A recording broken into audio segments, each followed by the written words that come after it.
Good morning, everyone. Good morning, everyone. Here we are. Another day. Another day in the life of us and Edgar. What's new? What's the name of the person who did that really good fan art of me and Edgar? Because it was really good. And Should I put it up as well in the video? How would you say his surname? Kenny Rubenis? Rubenis? Rubenis? Rubenis? We're going to say Kenny Rubenis. And this is the fan art. It's really good. It's really good, isn't it? Well, let's get this show on the road, as they say. What we're talking about today, I've been looking through your emails again, guys. Thank you very much. They're really good. A lot of them, and they're all really good, so it's hard to pick which ones to talk about. But this one today is from a girl called Kate Appleby. Another strong name. Lovely name, that, Kate Appleby. All the way from Ohio, USA. Of that place. Never been, just like You've played a lot of characters from there. Yeah, I've played a lot of characters from Ohio. So she said, I was wondering if you could talk about how you are affected by reviews of your performance, whether they can be positive or negative. Do you get down if you get a bad review? Would you try to improve on their critiques? Or do you just chalk it up to being their personal opinion? Let's start. What is your opinion on reviews/reviewers? I don't think I have much of an opinion, really. I don't have a strong opinion, but I want to say this. Go on. That I think that reviewers are going out the window. Yeah, in terms of with the like, rise of social media, I think so too. I think these guys, the people who like go on Twitter and put like hashtag Hamilton after they've seen it, that counts more now. Like, I agree. Than one person's opinion. So I think in my mind, like, you know, the top people who used to probably like review shows like 50 years ago, their opinion mattered so much because people would open up the newspaper because that was the only it was the only way to spread information, yeah, and go, oh my god, this show looks really good because so-and-so said it's really good. And he's the top reviewer in London. And that was the only review they would ever see for that show. That's the only opinion they would ever get on that show, bar like people they knew and could hear through word of mouth. Yeah. So I honestly think, like, well, newspapers are going out the window anyway, like, naturally. Like, you hear it all the time, like, losing money and stuff. And magazines sort of, like, changing and being online magazines. Yeah, it's all, like, paperless and stuff now, isn't it? So I only can imagine, like, 20 more years, it won't be that big of a deal. I honestly think it's Twitter and Instagram and Facebook, whatever, all those, like, they're, like, the new reviewers. Well, my two biggest examples of reviews just... I mean, I was going to say not being right, but it's not a case of right or wrong anyway because it's opinions. But two cases of reviewers having stark contrast opinions to every audience that went to see it. The first is Les Mis, got absolutely slated. Everyone thought it was going to close. 35 years later, it's the longest running musical in the world because audiences loved it so much. So it just goes to show that handful of reviewers. And I also wonder how many people wait for other newspapers' reviewers to see what they said about it to all fit in with like the same. It's very rare that you get a show that gets 1-star reviews and 5-star reviews. You know what I mean? Yeah. It kind of it always seems a bit fishy to me that every reviewer always has the same opinion. Yeah. Especially when audiences are coming back night after night after night. The other example is Heathers, where the reviewers for newspapers like The Guardian, The Times, The Daily Mail, they're like 60-odd-year-old white men. Yeah. So what are the chances they're going to like a show about 17-year-old diverse kids who are poisoning each other with drain fluid? It's just such a funny image to me to have this fuddy-duddy old white man sat in the centre stalls surrounded by kids wielding mallets all sat dressed as the Heathers, like and like shouting and screaming at the end of the show. Of course they're not going to like that. But our audiences, well, we were sold out every night at the Other Palace and Haymarket. There was never an empty seat, and yet reviewers were like, oh, it's got all the trappings of a bad 80s musical, like just It is just opinions, isn't it? yeah. So I feel like you've always got to take you've got to take every opinion with a pinch of salt, because you can't judge something unless you've witnessed it. Like, I feel like I don't think I've ever looked up a review before I've bought a book, watched a movie, gone to see a show. No. Because I don't, quite frankly, I just don't care, because it's not, I'm never going to base whether I want to do something or experience something for myself on someone else's opinion, because it's someone else's opinion. It's not my opinion. Yeah. Like, I'll happily hold my hands up and be like, yeah, you were right, it was rubbish. Yeah. Or, yeah, you were right, that's the best thing I've ever seen. But there's been shows when I've sat there and gone, I don't get what everyone's talking about. And there's been other shows where I've been like, this is Far Pavilions. When I was a kid, I say kid, like 14 maybe, my dad was chaperoning backstage. He'd been made redundant from Kodak and gone into chaperoning. So he was chaperoning kids backstage at this show called Far Pavilions at the Shaftesbury Theatre. And it was one of the best things I've ever seen. I absolutely loved it. To this day, it's just one of my favourite shows. And I remember sitting in the dress circle on my own. Yeah. On my own. I remember, because my dad used to be able to get me cheap tickets because they closed the gods, because no one was coming to watch the show, no one was buying tickets. So my dad managed to get me a cheap ticket to sit in the gods. So I think I ended up paying like a tenner to sit in the gods on my own. Yeah. But I made friends with the ice cream man, and he came up and let me buy an ice cream man. Going back to like the reviews, do you think it does affect you as a performer? As a performer, like when you read it, does it affect you? Do you like take it on board, or no? Because what's a review going to change?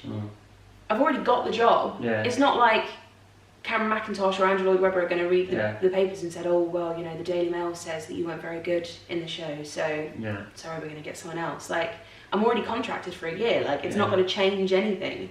So it's always like slightly irksome when you've got a show, when you're in a show that you know is really, really good, like Heather's. And it's like, oh, it's so annoying, because you're going to get... There are people who read those reviews and take them as gospel, and there are people who like judge whether they're going to go and see a show based on reviews or not. So when you've got like people reviewing the show who the show is not for, so obviously they're not going to understand it or like it or really get it, you're then going to have a bunch of people who missed out on coming to see the show or didn't buy tickets to our show because of the opinion of someone who like the show isn't meant for. I guess that's the thing with like art, isn't it? Like any sort of art form, it's all a matter of opinions. Like you could see a piece of artwork, and I could go, that is so bland and boring, and someone could go, no, that is absolutely beautiful. Yeah, and like the way it's done. Yeah, and you know, it sells for millions.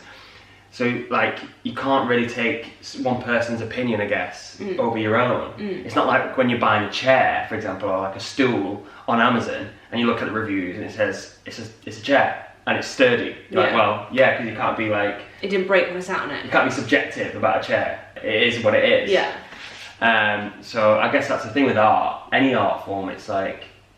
And also there's a very clear... Like, a chair has a very clear purpose. Yeah. You need to be able to sit on it, and it needs to be able to take your weight and not break. Yeah.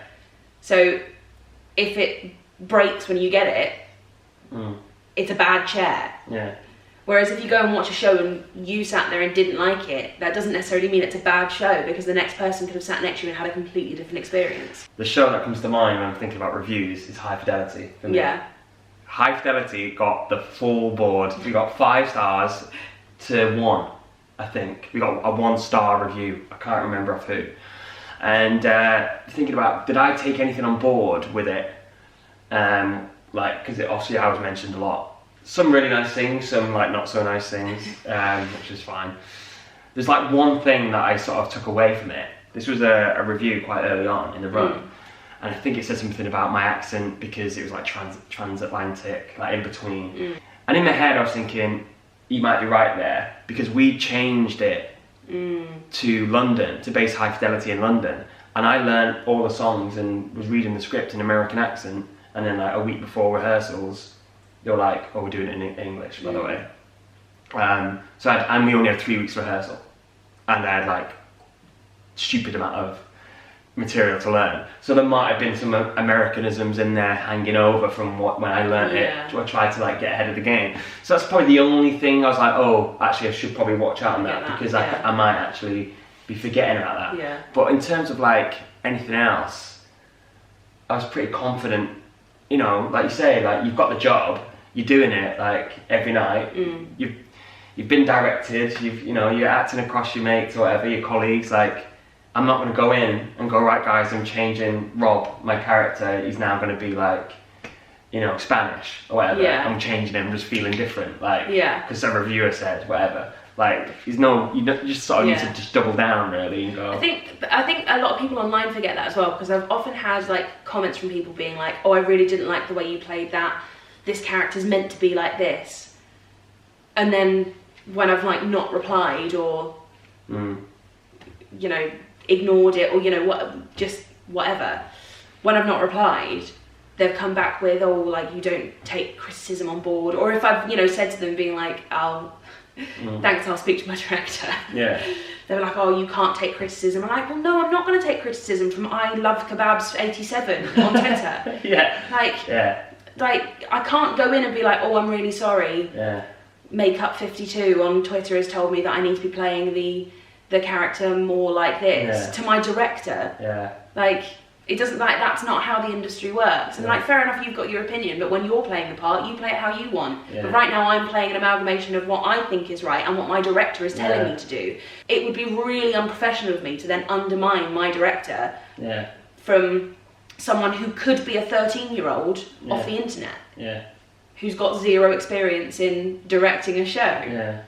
I think when it comes to like online reviews and people writing blogs or people on Twitter and Instagram, there's a fine line between having an opinion and having an entitlement and thinking that your opinion is meant to affect the show and being annoyed when you come back in a few weeks time and it hasn't changed how you wanted it to be done. It's like, well, no, because that's not how the director wants it done, and the director is the director because he's the director. Yeah. He's directing the show. Yeah. There were stories of this person at Stage Door who used to come a lot at Les Mis, and there was someone playing Marius who this person really, really didn't like. And one night he came out of Stage Door and this person handed him a list of notes.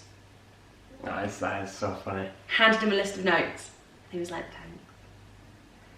And I think this was also the same person, the same Marius, who when he left, so on his final night, comes out of Stage Door and she hands him a suitcase and says, here, I've packed your bags for you. Oh, that is so extra. That's one of like it's like one of the stories that they is. None of us really know if it's true or not, but that story circulated. I can't for a long imagine time. That. That is so mean. Here, pack your bags for you. Pack your bags for you. When I do a show and it gets reviewed, I do like to have a look. I look as well. I don't think I actively look though. That's the thing. I might. It's not like every morning I wake up and go refresh, like refresh the page.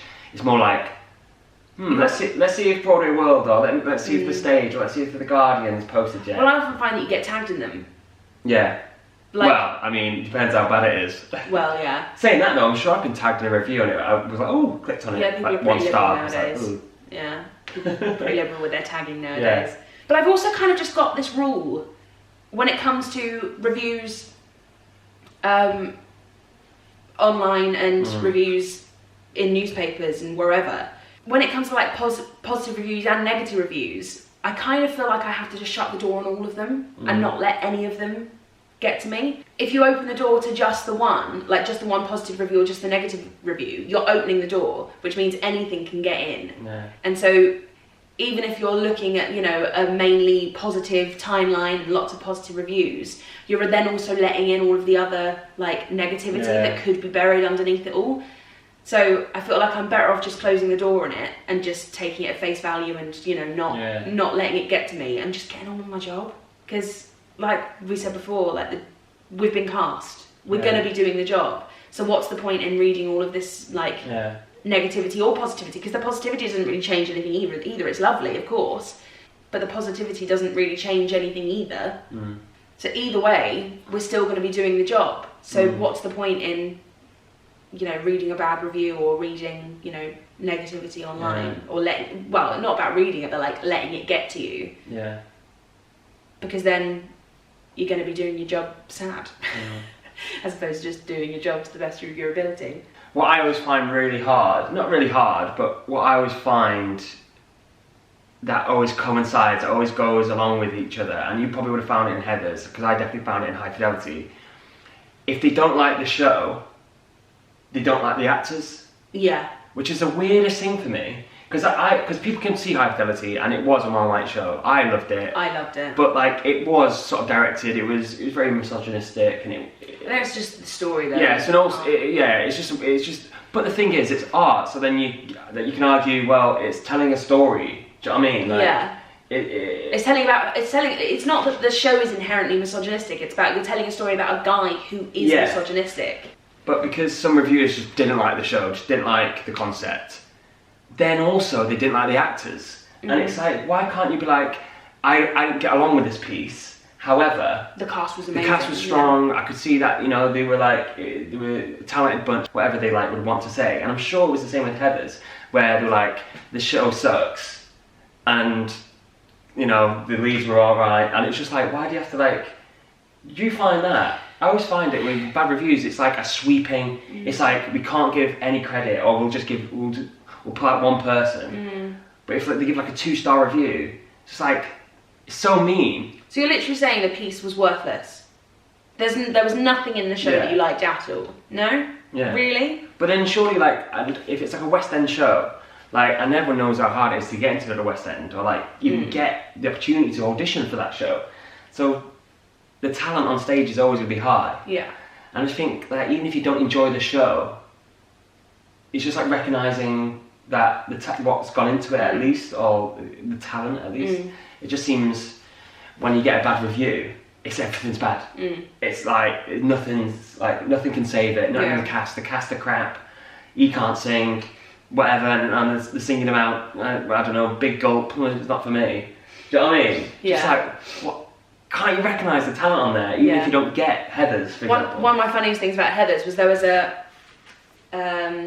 review that said something along the lines of it had all the trappings of a bad 80s movie or musical, and it was like bad songs, bad set, bad wigs.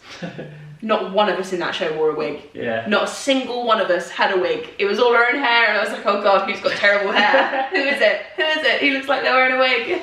So I think, in conclusion, we don't really read reviews or take them on board.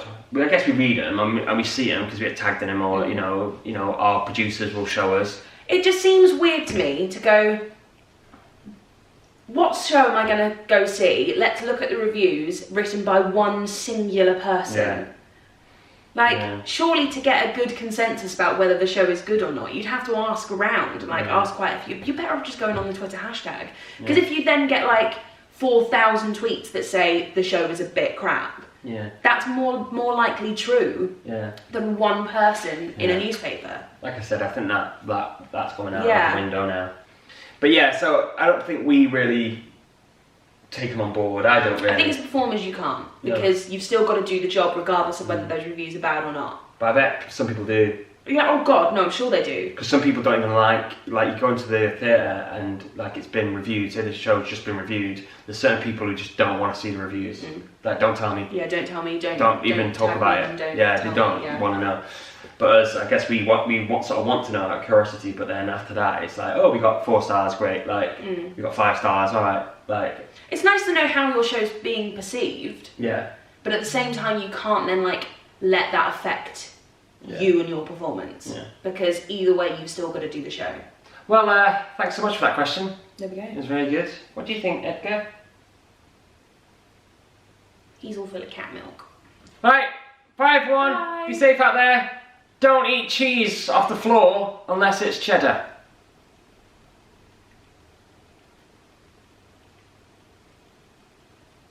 Right, bye everyone. Bye.